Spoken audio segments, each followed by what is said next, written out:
सभे मगहिया भाई बहन के फुलेटन काका के राम राम आथिन मगहिया खबर में सुनथिन देश दुनिया के खबर। स्वर कोकिला भारत रत्न से सम्मानित लता मंगेशकर के पहला पुण्यतिथि आज है, उनका नमन।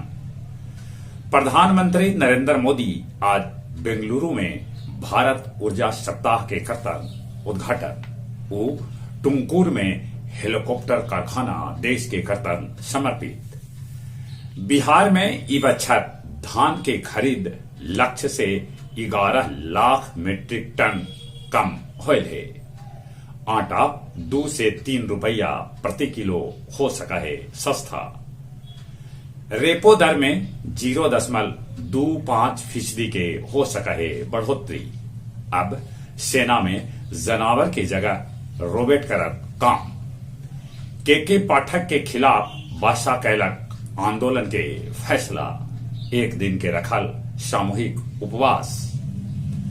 माघ पुनिया के अवसर पर 33 लाख श्रद्धालु प्रयागराज त्रिवेणी में लगौलन डुबकी। इफ्को के फ्रेंचाइजी के नाम पर कैल गए करोड़ों रुपया के ठगी। अमेरिका मार गिरौलक चीन के जासूसी गुबारा। पाकिस्तान के पूर्व राष्ट्रपति तानाशाह परवेज मुशर्रफ के होयल निधन। नेपाल के प्रचंड सरकार मुश्किल में है, कहे से कि आरएसपी गठबंधन से अलगे हो गया। बांग्लादेश में 14 गो हिंदू मंदिर में कैल गए है तोड़फोड़। आचार्य जानकी वल्लभ शास्त्री के लगावल गेल उनकर 108वीं जयंती पर मैगरा में मूर्ति।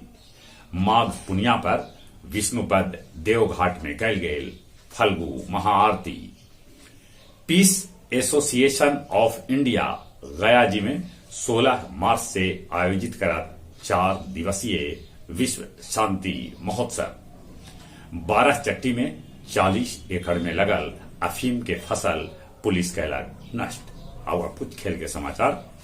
वीडियो कॉन्फ्रेंसिंग के जरिए प्रधानमंत्री नरेंद्र मोदी जयपुर महाखेल के कैलन संबोधित। वो कहलन 1 दशक में खेल बजट में 3 गुना वृद्धि कैल गई है। उज्बेकिस्तान के डेविस कप में हरा के अमेरिका फाइनल ग्रुप में जगह बना लेला। पूर्व क्रिकेटर विनोद कांबली पर उनकर घरे वाली कैलन मुकदमा दर्ज। पाकिस्तान के क्वेटा में स्टेडियम भी होयल विस्फोट।